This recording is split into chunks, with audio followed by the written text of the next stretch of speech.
Carry on Constitution, Chapter 6. During the planning session aboard the USS Enterprise, it was decided that one ship would enter the affected area before the other ships approached. It was during the months of travel that the consensus was that the Constitution would be the first ship to enter that area. As a consequence, the combined fleet remained behind as David and his crew began to ultralight toward P-387. The Constitution sped on, and the crew began to speculate as to what they might find. Still, it was a few days before the ship would come near P-387, and so the ship returned to the routine they had come to know all too well. Then one evening, Commander Carson called his captain. Sir, we have some phenomenon coming toward us at light speed. David ordered, "All stop, Joel. I'll be there in a moment." David straightened his uniform and headed toward the bridge. He stepped out of the lift, and Joel called, Captain on the bridge. David responded, "As you were." "What have we got, Joel?" The watch officer motioned the captain over to the science station. What we see is, well, I don't know, but it is coming toward us at the speed of light. There is nothing visible. It just shows up like this on the sensors. David examined the sensor log. "Joel, what we have here is a very complex radio wave. We had something like this when the Western system communicated on the VHF band. Light speed waves. But this is much too complex." The two men studied the monitor and attempted to analyze the phenomenon. The wave continued to come toward them, nearer and nearer. Suddenly David ordered, "Full shields, red alert. Hold tight." Then he set the chronometer to count down for the wave's arrival. 9, 8, 7, 6, 5, 4, 3, 2, 1. David regained consciousness. As he got to his feet, he saw the rest of the bridge crew coming too. Many were groaning and holding their head. David checked the chronometer. A little less than 2 hours had passed since the wave had passed over them. David called Commander Sorensen. "Larry, get the other senior officers to the conference room. Stat. I want to know how many people were affected by the wave and how they were affected." In the conference room, each officer reported that everyone in their section had been affected, but was reviving. David told the officers to check everything for any adverse reactions. Fortunately, or unfortunately, the ship had been stopped. Perhaps if the ship had sped through the wave at high ultralight speed, the phenomenon would not have knocked the crew out. Or if the ship had been racing through space and the crew had been knocked out, it could have ended in tragedy. The reports that finally came in indicated that every living thing had been affected, but nothing had suffered any permanent damage. David got his science officer to begin to analyze the record of the wave. Analysis of the data showed that the wave was a single pulse of an incredibly complex nature. Further searching revealed that the wave had subspace components and components of an unknown nature. David decided to conduct a test on the wave.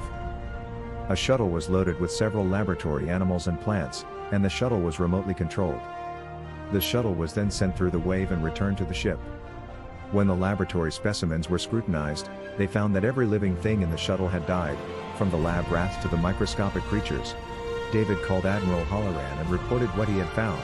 "Admiral, I believe we have found the cause of death among the systems. It is a powerful pulse that will kill everything living. It knocked my crew out, and we had our shields up." The Admiral asked, "Dave, how extensive is that pulse?" David replied, "I'm not sure. I want to investigate the length of it if I may. But there is more. The pulse had subspace components and components we are unsure of." Tim interrupted. Subspace? David went on, "Yes, sir. I'm also concerned about Admiral Kellor's fleet. They may be vulnerable since they do not have our shields." Tim asked. "What do you suggest?"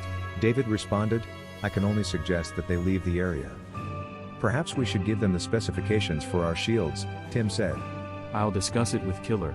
It will be a while before the pulse gets close." David continued, "Okay, sir. With your permission, I would like to follow the rim of the pulse to see how extensive this pulse is. I think one of our ships should investigate the extent of the pulse to the west, and I investigate the pulse to the east. I would also suggest that you send several of our ships to investigate some of the devastated systems. Perhaps there will be some clues and a careful analysis as to how to stop this wave. Planets and stars don't seem to have diminished the pulse any." Tim agreed. "David, I agree with you. I'll send John and the Constellation to investigate the west, and you've got my permission to check the extent of the pulse to the east." I'll also detail the other ships to begin a close investigation of several of the dead systems. Wait there for John and the others. And be careful. David responded, "Aye aye sir. Calm seas and fair winds. Constitution out." Tim returned. Calm seas Constitution. David told Stella to begin to log a course while they sped along, seeking the extent of the pulse.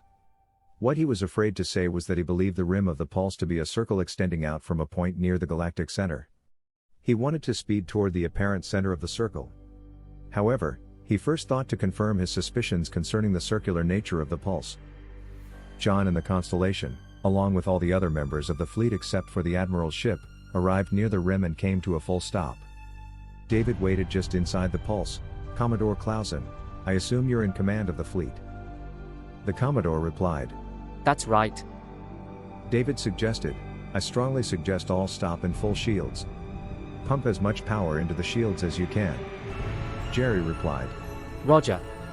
The pulse approaches." The pulse swept over the fleet of heavy cruisers, and all was silent. David teleported over to the Constellation, and he began to work on John Self, his former first officer and friend, trying to revive him. After about 2 hours, John and the others of John's crew began to stir. David teleported over to the USS Potemkin to see how Commodore Clausen and his crew had fared. Once the fleet fully revived and each captain had satisfied themselves that everything was okay aboard their ships, they began to discuss the plotting of the rim of the pulse and the investigation of some dead systems. After a short planning session, Commodore Clausen sent the Constitution and Constellation on their particular mission. The two powerful ships parted and began to speed along the rim of the pulse. At ultralight 14, they began to plot the edge of the pulse. Hour after hour, they raced. On and on they sped. In constant subspace communication with the Constellation, David plotted the rim of the wave, making allowance for its continuous movement. It didn't take long to lose contact with their sister ship due to the ever-increasing gulf between them. The gulf would eventually exceed 30 million light-years. From that point, the gap would narrow until the two ships would meet 180 degrees and over 30 million light-years from their starting location. The two ships would eventually travel well over 51 million light-years each to meet at that point on the other side of the galactic center. At ultralight 14, this would take about another 6 months. On and on they raced, sensors extending fore and aft, port and starboard to the fullest extent possible. Sensors picked up data on every side. Science officers, botanists, and biologists struggled with the massive amount of data received, even though they gathered it in a high-speed flyby. In the meantime, Jerry and his fleet selected a few systems to investigate. Bill and Chal were assigned to investigate one particular system, only 3 light-years from their current position. The USS Defiant and the USS Missouri arrived at the designated system and began their analysis from space. Bill and Chal collaborated on the investigation. Their science divisions began an in-depth scan of the surface, first, the Defiant working the northern hemisphere and the Missouri the southern hemisphere. After working the surface scan, they began to probe the depths of the earth and seas. They found that there was absolutely no life remaining on the planet. The scans did include the depths of the sea under the polar ice caps. Following the scans from space, they assigned scientific landing parties to make a closer investigation. As they teleported down, the teams found bodies of many different creatures. Since all life was dead, including the microscopic, there was no decay. What the teams found were perfectly mummified specimens. The biologists began to analyze the samples down to the cellular level. What the scientists found were perfectly healthy cells, organs, and bodies. Except that there was no life. The botanists found that the plant life was much like the animal life, perfectly healthy except that it was lifeless. It was impossible to determine the cause of death of any of the specimens.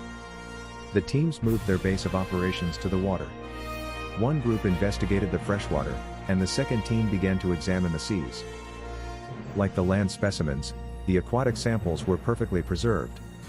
Again, analysis revealed that the specimens were in perfect health, except that they were severely, sincerely dead. No inorganic material had been affected by the pulse. This idea worried Bill for days until he thought to ask about a molecular, atomic, and subatomic analysis. The scientists began to work at the molecular level and found nothing to indicate the cause of death. Still, when they started their atomic and subatomic analysis, they found that the carbon atoms had been altered. This started to make sense. Carbon was the one element common to all carbon-based life. Chal thought to investigate silicon, the only other element capable of being the basis of life.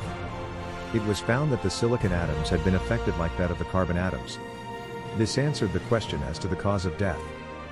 The pulse had altered the subatomic structure of the two elements capable of forming the basis of life.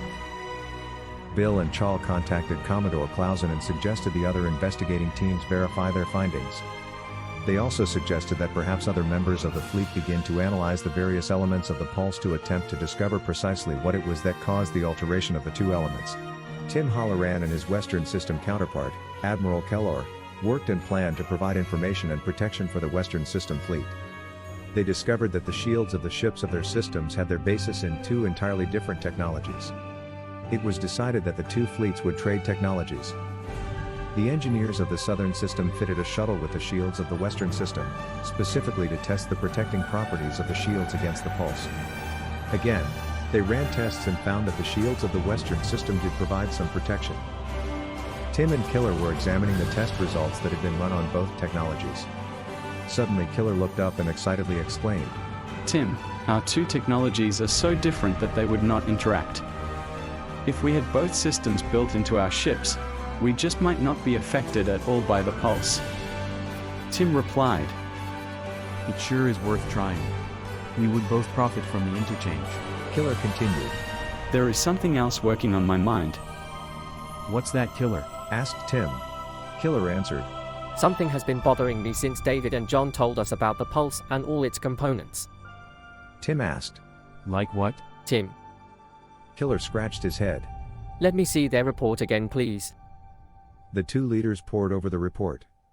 The pulse had a complex organization, multiple frequencies, harmonics, and subspace components. Then, as if struck by lightning, Killer started. Tim, what about hyperspace? We had better find out if it extends into hyperspace. That would affect my people. How long would it take your engineers to fit your fleet with our shields, Tim? Tim shrugged. I don't know. I wish O'Reilly were here. I'll ask our engineers. What about your people? Killer smiled too. I'll have to ask my engineers. Both almost shouted. Well, let's not not waste any more time. Consulting with the engineers, they determined that each ship could be retrofitted with the other system's shields in about 3 weeks. After the shields had been installed, the two admirals directed their ships across the path of the pulse with no ill effects.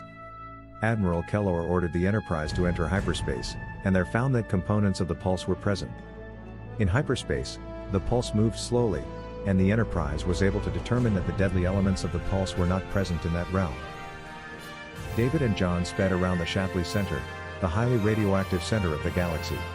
Continually monitoring the pulse and the radiation from the center, they continued what had turned out to be a very dull yet sad mission. Over and over, they passed near a system that once had seen a thriving civilization and now was utterly lifeless. One afternoon, David received a visit from Captain O'Reilly. David turned the con over to Larry, and he and O'Reilly retired to the ready room. Now, O'Reilly, what can I do for you? O'Reilly answered. It's what I can do for you, Captain. David said. Well, don't keep me in suspense. What is it? Smiling, O'Reilly replied. I have found what makes the Ultra-Risi ships impenetrable by our sensors and teleporters. David raised an eyebrow, and O'Reilly went on. It's a particle treatment of the alloy. The Ultra-Risi alloy is similar to that of the Constitution. We need only treat the hull with a specific particle beam. David asked, and you know the composition of the beam? O'Reilly answered. I do. I have built a working particle cannon and tested it on some of the spare hull plates, and it works great. David raised an eyebrow, again, and O'Reilly said. The particle beam treatment strengthens the alloy. David replied, how can we get the hull treated? I'd like to do it as soon as possible. O'Reilly responded. Well, I have calculated the work and time needed. It will take 48 hours to treat our entire hull. It will have to be done while we are halted. Thoughtfully, David asked, if you have a working particle cannon, can you cut the time by using more cannons? The engineer replied. I have taken that into consideration using about 12 cannons already. More than that, and we start getting into each other's way. David said, I see. Let's get things set up to do the job when we meet the constellation. I estimate that we will meet in about 2 weeks. Let's see if we can transmit the specs to the Constellation so that both ships can get the treatment when we meet. O'Reilly answered. Aye, Captain. I'll get on it right away. The two officers left the ready room and re-entered the ship's routine. 2 weeks later, John and David met on the other side of the galaxy. It was decided to stand down for several days to give the engineers time to bombard the ships with the appropriate particle beam. David sat in his ready room on the comm, talking with John when he heard a tune playing in the background, and he began to sing along with the music. Stille Nacht. Heilige Nacht. Alles schlaft, einsam wacht nur das traute hochheilige Paar. Holder Knapp im lockichten Haar, schlafe in himmlischer Ruh. Schlafe in himmlischer Ruh. What in the world was that? John asked. David smiled. John. It's Silent Night in the original German. John said. I don't understand. David asked, my friend, do you know what the date is in Old Earth time? John answered. I could ask the computer. What is the date? David said, today is December 24th. Christmas Eve. Someone on your ship was playing that wonderful old Christmas carol. John thought, out loud. Christmas. I can't remember the last time I celebrated Christmas. David replied, I'm going to declare a holiday aboard the Constitution for tomorrow. At least for the Earth humans of the crew, John said. I think I will too. Constellation out.